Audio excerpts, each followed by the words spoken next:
네, 이제 성경 개론 클래스 벌써 일곱 번째 시간으로 오늘 이제 출애굽기를 좀 살펴볼 예정입니다. 출애굽기가 성경에서 이제 굉장히 좀 중요한 책 중 하나고 또 출애굽이라는 주제 자체가 아주 중요한 주제입니다. 그런데 이제 지난주엔 좀 스토리 위주였는데 오늘은 스토리와 함께 조금 이제 신학적으로 깊은 내용들도 다루게 될 것 같습니다. 네, 그래서 이제 한번 좀 살펴보면요. 네. 출애굽기를 살펴보면 출애굽기의 주요 사건으로는 이제 바로의 학살부터 시작을 해서 모세의 부름, 또 10가지 재앙, 유월절, 홍해를 건너는 사건, 또 시내산 언약 사건, 뭐 또 더하라면 이제 뭐 금송아지 이런 사건들이 있을 수 있는데요. 이런 사건들을 보면서 저희가 오늘 조금 이제 디테일하게 출애굽기의 전반부를 살펴보게 될 예정입니다. 그러면서 조금 성경적이고 신학적인 요소들 가운데 조금은 이제 깊은 내용들도 한번 살펴볼 예정입니다. 어 그래서 출애굽기를 좀 보시면서 결국 저희가 확인해야 될 부분은 언약에 대해서 신실한 여호와 하나님을 좀 봐야 되는 것 같습니다. 특별히 이제 출애굽기라는 것이 이제 히브리어로는 이게 출애굽기라는 제목이 아니라 다른 제목이 쓰입니다. 저희가 이제 출애굽기라는 이 성경을 이름을 가지고 있는 이유는요. 70인역이라는 성경을 따라서 그 번역을 따라 가지고 영어 성경이 출애굽으로 번역을 했고 저희도 그걸 따라서 이제 출애굽기로 번역을 하게 되었습니다. 이제 이 70인역 성경이 무엇이냐고 하면 기원전 이제 300년경에 이게 제가 알기로 거의 한 100년에 가까이 걸쳐서 이렇게 좀 번역을 하게 되었는데요. 이 헬라인들이 이렇게 이제 그 고대 근동 지방 이쪽을 지배를 하다 보니까 로마 제국과 이렇게 좀 어디라고 해야죠? 지중해 쪽이라고 해야 되나요? 그런 것도 이렇게 지배를 하다 보니까 알렉산드리아죠. 네, 그렇게 하다 보니까 좀 이 지역에서 뭔가 유대인들이나 이런 것들의 경전도 이해를 해야 되고 하니까 그 당시에 이제 한 대략 70여 명의 학자들을 불러 가지고 이렇게 구약 성경을 헬라어로 번역을 하게 했습니다. 그래서 처음에는 이제 모세 오경이 번역이 되어지고요. 그 뒤에 이제 다른 성경들이 번역이 되어지는데요. 이 70인역이 뭐 12, 12 지파마다 뭐 몇 명씩 뽑아 가지고 뭐 했다라는 얘기도 있고 뭐 여러 가지 있는데 아무쪼록 이 70인역이 한마디로 이제 구약 성경을 헬라어로 번역했다라고만 아시면 됩니다. 근데 이제 히브리어로는 저희가 그 창세기를 볼 때 구약 성경의 대부분은 또 고대 근동 지방에서의 어떤 관습들은 그 성경의 어떤 첫 글자를 따라서 제목이 붙여졌다고 했잖아요. 그런 것처럼 이 히브리어로는 출애굽기가 이것들은 이름들이다라는 것으로 시작을 합니다. 한마디로 이제 창세기와 이어지는 것이죠. 저희가 이제 지난주에 요셉의 이야기를 마무리하면서 살펴보면서 요셉이 들어가는 것이 이배굽이다. 그러니까 애굽으로 들어갔고 그것이 출애굽을 설명하는 배경이 되어진다라고 마무리를 했잖아요. 그런 것처럼 이제 출애굽기도 이렇게 창세기와 이렇게 이어지면서 언약의 하나님에 대한 부분이 나오게 됩니다. 출애굽기의 이제 저자로는 뭐 여러 견해들이 있겠지만 저자는 확실하게 모세로 보고 있고요. 최소 이제 모세의 전승은 확실하다라는 것으로 이해를 합니다. 기록 목적은 이스라엘 민족의 탄생 역사를 기록하고 또 여호와 하나님께서 그의 언약적 약속에 영원히 신실하시다라는 것을 확인하는 것입니다. 출애굽기가 써진 연대나 또 출애굽을 한 연대는 주전 1400년대 혹은 1200년대로 두 가지가 나뉩니다. 지역은 이렇게 있고요. 이 출애굽을 한 연도를 이제 두 가지로 좀 살펴보는데요. 첫 번째로는 출애굽이 좀 뒤에 있었던 일이다. 늦은 출애굽 견해다라고 해서 사실 뭐 이건 그렇게 중요하진 않습니다. 뭐 람세스 2세 때 출애굽했을 것이다라고 보는 학자도 있고요. 이건 이제 고고학적인 어떤 증거 자료들이 람세스 2세 때 출애굽을 했을 확률이 높다라고 보는 것입니다. 그다음에는 이른 출애굽 견해는 이 아멘호텝 2세 때 출애굽을 했다 해서 이제 성경적 지지로는 사사기 11장 26절과 열왕기상 6장 1절을 이렇게 보게 됩니다. 이 열왕기상 6장 1절을 그럼 한번 보고 오시는 게 좋겠죠. 그래서 이렇게 좀 살펴보면요. 잠시만요. 네, 열왕기상 6장 1절에 보니까 이스라엘 자손이 애굽 땅에서 나온 지 480년이요. 솔로몬이 이스라엘 왕이 된 지 4년 12월 곧 둘째 달에 솔로몬이 여호와를 위하여 성전 건축하기를 시작하였더라라고 해서 이제 솔로몬이 이렇게 성전을 건축하는 게 뭐 대략 주전 970년이다 뭐 이런 정도로 해서 이렇게 추정을 하게 됩니다. 그렇게 해서 저희가 성전이 어느 정도에 지어졌는지는 어느 정도 분명하니까 이 출애굽을 열왕기상 6장 1절에 이렇게 비교해 가지고 이렇게 살펴보기도 합니다.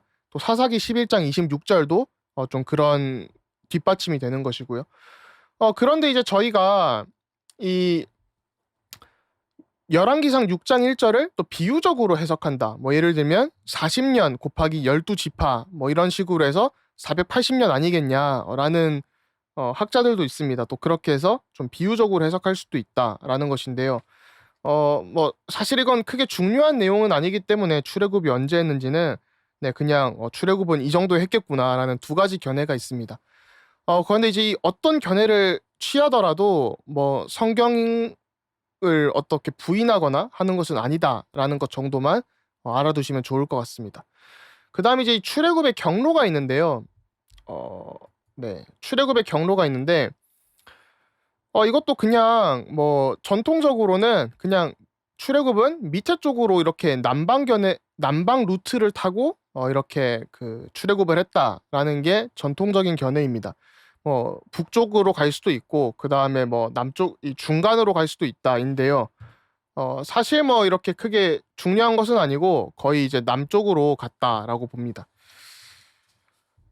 원래 이런 걸 잘 안 다뤄도 되는데 좀 그냥 좀 다루는 이유는 이때 아니면 좀 언제 살펴볼까 해서 네, 이렇게 좀 살펴보게 되었습니다. 그다음 이제 좀 중요한 부분들은 출애굽기가 사실은 이제 저희가 이렇게 알 수 있지만 여호와 하나님과 애굽 종교가 이렇게 계속해서 비교가 되어집니다. 그래서 다신론이 나오죠. 애굽 종교 같은 경우는 고대 근동 지방은 어떤 다신론을 통해서 신은 여러 명이다. 그래서 동물과 자연을 숭배하고 있었습니다. 심지어는 이스라엘 백성들조차도 출애굽기 32장에 보니까 유일하신 여호와 하나님께서 자기들을 구원을 하였는데도 불구하고 금송아지를 만들어서 우상 숭배를 하는 것처럼 어떤 금송아지 같은 우상의 형상들 또 동물이나 자연을 숭배하던 부분들을 저희가 볼 수 있습니다. 또 그 다음에 출애굽기에서 가장 핵심적으로 등장하는 것 중 하나는 여호와 하나님께서 자기 자신을 나타내시는 것입니다. 그러니까 여호와 하나님께서 크게 이제 세 가지 정도로 나타내세요. 뭐 전쟁이나 이런 것도 다 있지만은 첫 번째로는 스스로 존재하는 자다. 하나님께서는 스스로 존재하는 자다.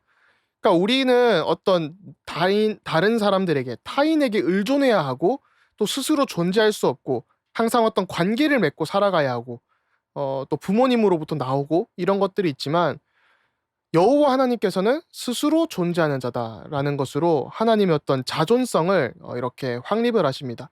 그러면서 이스라엘 백성들을 구원하시기 위해서 앞서 행하시는 하나님이시다라는 부분이 출애굽기 23장 20절을 비롯해서 출애굽기 전반적으로 나오게 됩니다.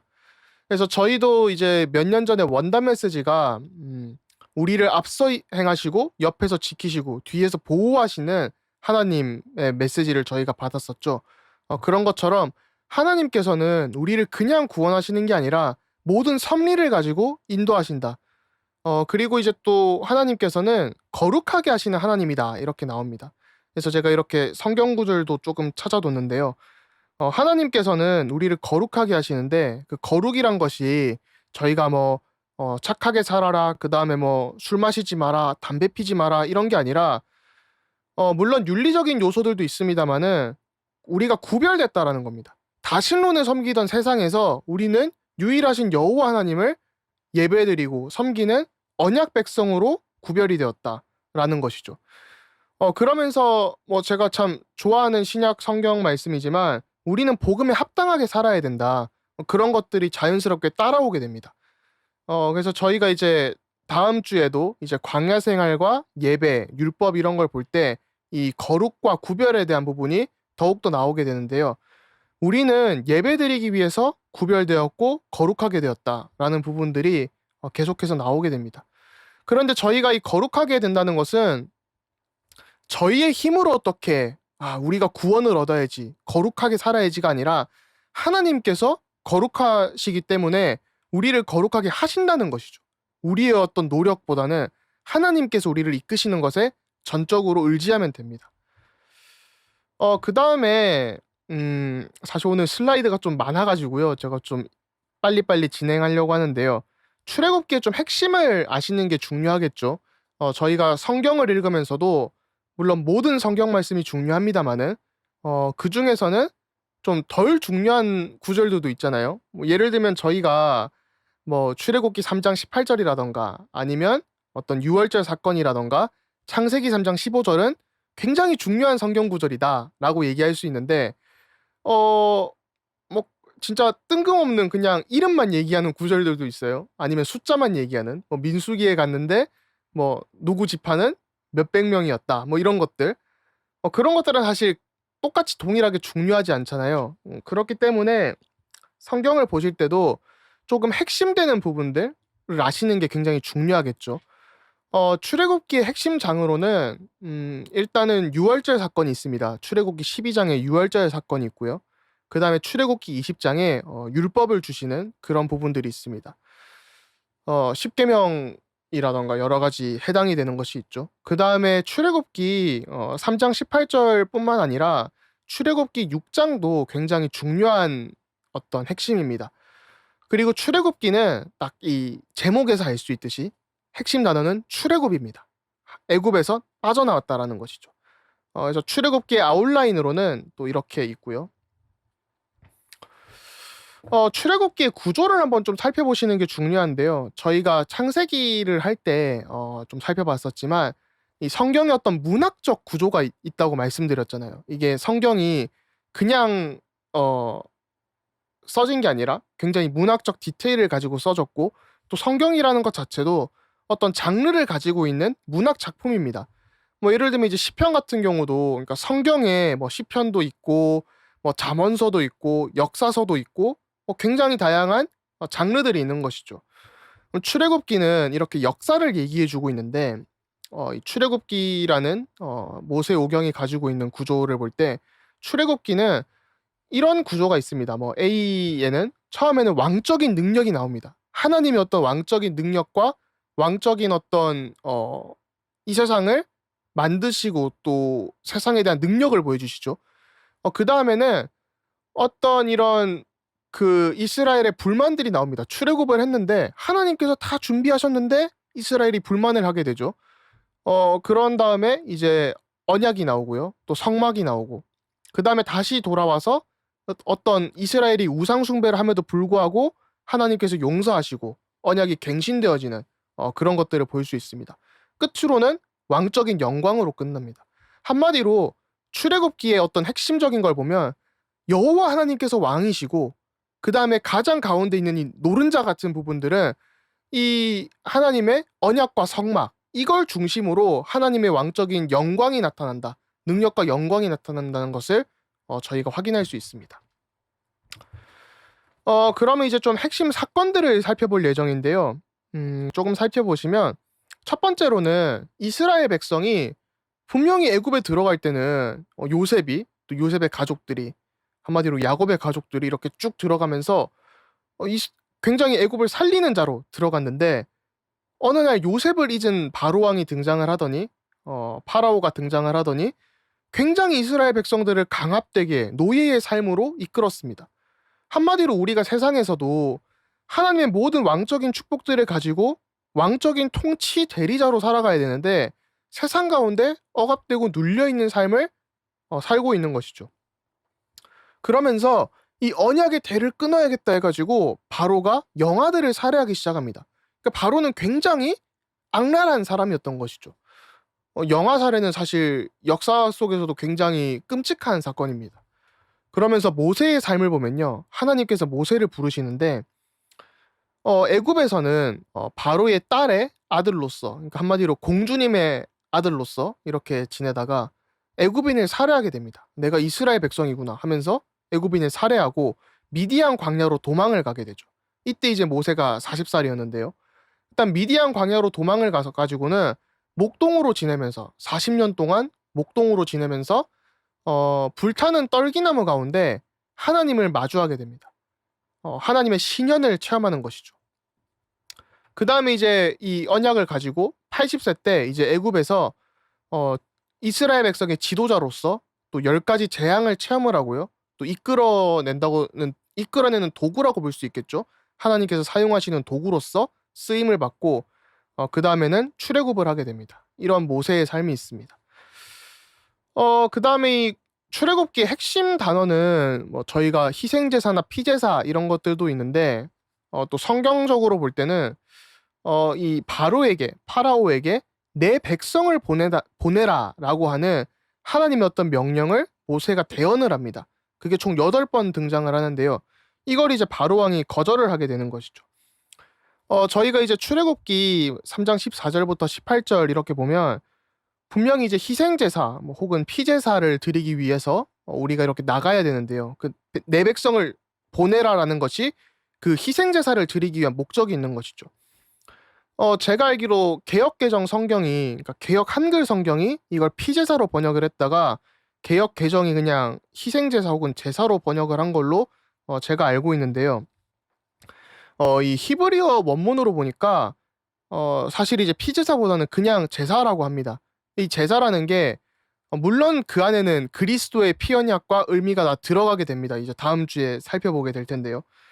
그런 걸 보면서 결국은 우리가 하나님 앞에서 올바른 예배를 회복하면서 그 안에 가장 예배의 본질인 그리스도의 보혈의 능력을 우리가 확인하고 체험해야 된다라는 것이죠.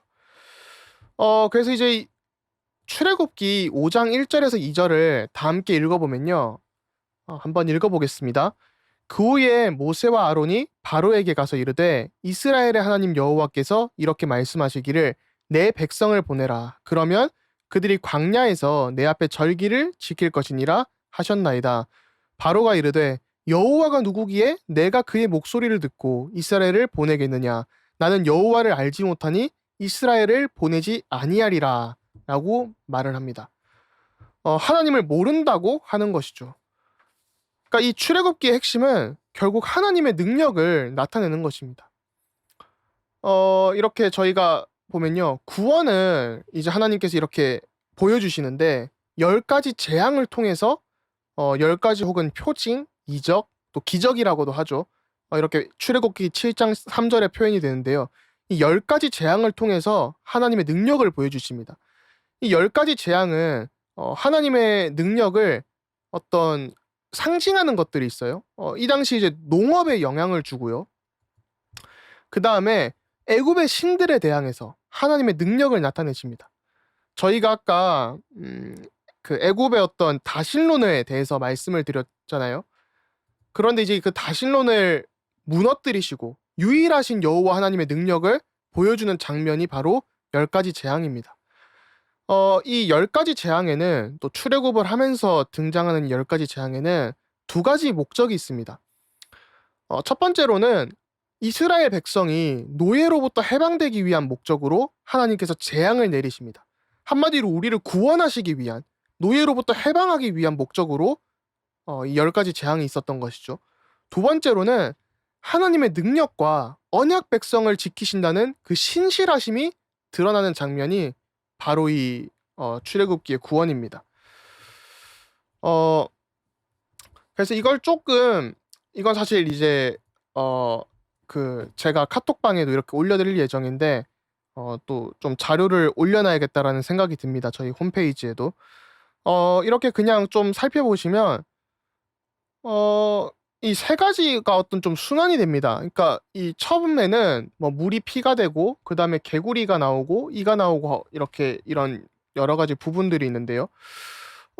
이게 예고가 처음에는 아침 강가에서 하고 그 다음 모세가 바로 앞에서 하고 예고 없이 하고 이게 똑같이 3번 반복됩니다. 그러면서 이게 이제 애굽의 어떤 신들과 관련이 있습니다. 애굽의 신들과 관련이 있고 이 어떤 3가지의 순환이 이렇게 딱 있는 다음에 마지막으로 이렇게 장자의 죽음이 나타나게 됩니다. 한마디로 이 10가지 재앙은 이스라엘의 어떤 농업뿐만 아니라 이스라엘이 믿고 있던 우상 숭배하던 그 신들에 대한 능력을 보여주는 것이죠. 그러면 이게 또 어떤 의미가 있냐 했을 때 이렇게 세 가지 순환이 일어나게 되는데요. 첫 번째로 보시면 이 1순환에서는 이렇게 그러니까 이게 똑같이 세 번 반복이 되는 거예요. 그래서 이렇게 반복이 된다라는 것을 알 수 있는데 첫 번째 이 사이클에서는 하나님의 능력과 하나님 자체를 나타내십니다. 그다음에 두 번째에서는 애굽 땅에 대한 어떤 부분들, 이렇게 개구리가 죽고 가축이 죽고 메뚜기가 죽는 애굽의 어떤 땅이나 어떤 부분에 대해서 이렇게 재앙을 내리시는 순환을 볼 수 있고요. 그다음에 이 경고가 없는 이 세 번째 이런 거에서는 이라던가 악성 종기라던가 흑암을 보면서 결국 여러 가지 질병이나 흑암 그런 걸 볼 때 이 세상에 대해서 하나님의 능력을 나타내시는 겁니다.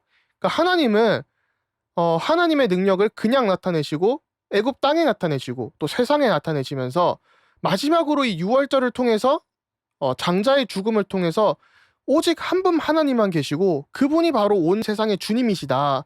이 부분이 분명하게 드러나게 됩니다. 네, 그래서 이렇게 좀 출애굽기가 10가지 재앙이 구성이 되어 있다라고 보시면 될 것 같아요.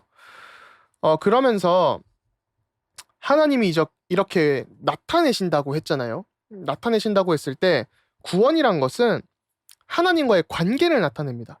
그래서 하나님을 아는 지식이 모세에게, 이스라엘 백성에게, 이스라엘 후손에게, 또 바로에게, 애굽 백성에게, 또 장인이었던 이드로에게 온 세상에 이렇게 하나님의 능력이 나타나고 하나님을 알게 됩니다.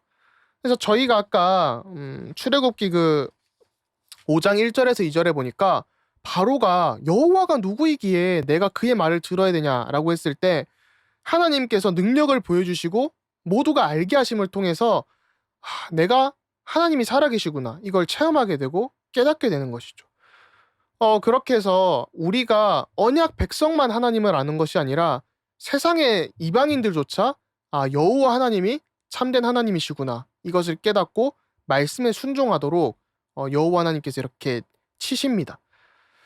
또 하나님께서는 창세기에는 사실 그 여호와 하나님의 이름이 등장을 하지 않죠. 여호와라는 이름이 물론 이제 그 문서설 이렇게 하는 것도 있지만은 근데 이제 출애굽기에 와서는 여호와 하나님의 이름을 나타내셔서 우리와 관계를 맺으십니다. 이스라엘 백성과 관계를 맺으시는 것이죠.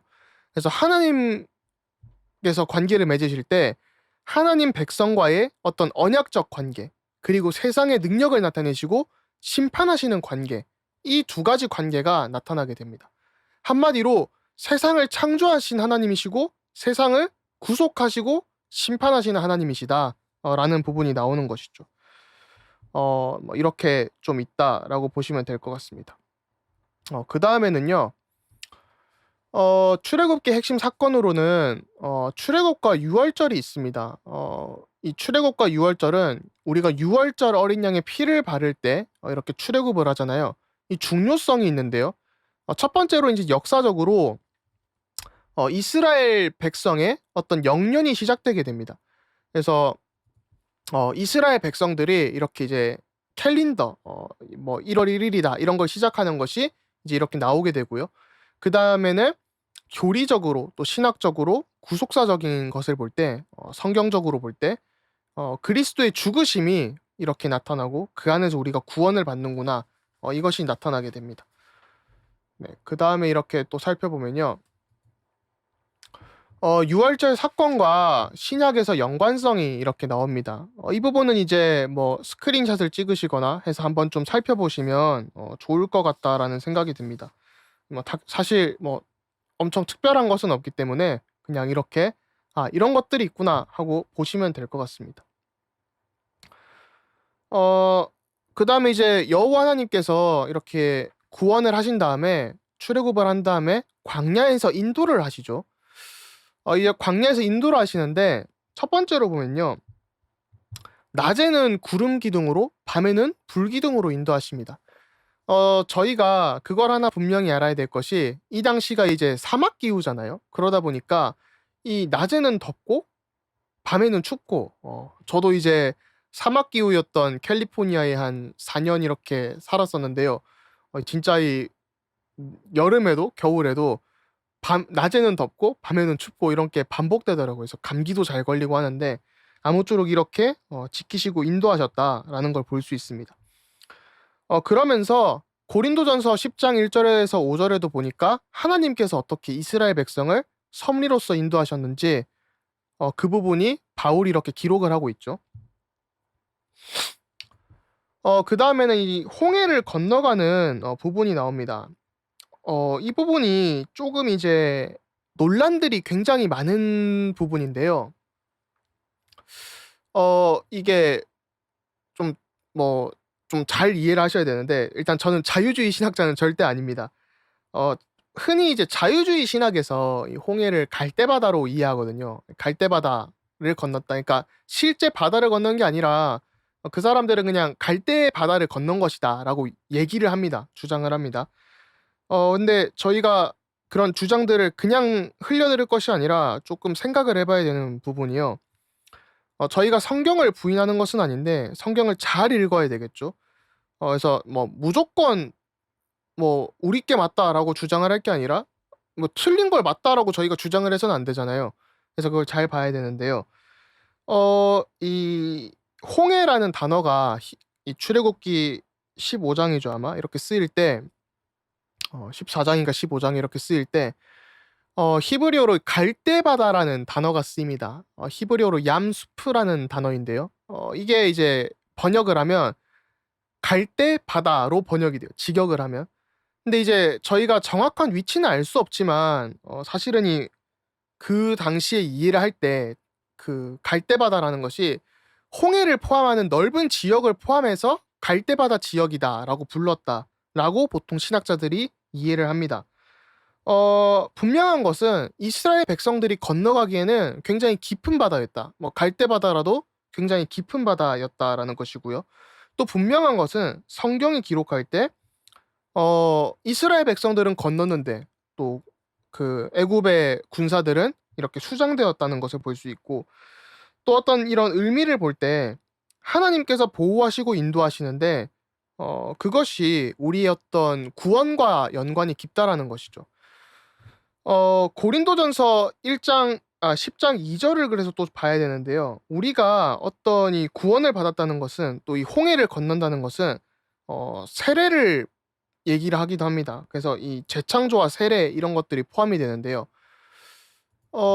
이 홍해를 볼 때 다른 사람들은 분명하게 이 물로 죽음을 맞이했거든요. 애굽의 군사들은 물로 인해서 죽음을 맞이하는데 이스라엘 백성들은 물로 인해서 하나님의 능력과 재창조의 능력을 체험하게 됩니다. 이 부분은 모세 오경 전체를 볼 때 노아와 모세 또 이스라엘 백성들이 물을 통해서 하나님의 능력을 체험한 것이죠. 이 모세와 노아는 또 재창조의 인물들, 도구로서 쓰이기도 합니다. 그래서 고린도전서 10장 2절에 보니까요. 모세에게 속하여 다 구름과 바다에서 세례를 받고라는 말씀이 있습니다.